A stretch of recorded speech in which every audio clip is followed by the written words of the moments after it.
நாம செய்யக்கூடிய தொழில் அப்படிங்கிறது ஒரு வளர்ச்சி பாதையில போக மாட்டேங்குது. நான் ஒரு சின்ன கடை வச்சிருக்கேம்மா. அந்த கடை நான் ஒரு 10 வருஷமா, 20 வருஷமா வச்சுட்டு இருக்கிறேன்.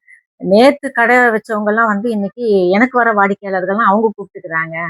இப்படி கடையிலயும் நெறைய பிரச்சனைகள் இருக்கு. என்னுடைய வாடிக்கையாளர்கள் என்கிட்ட நிரந்தரமா இருக்கணும்.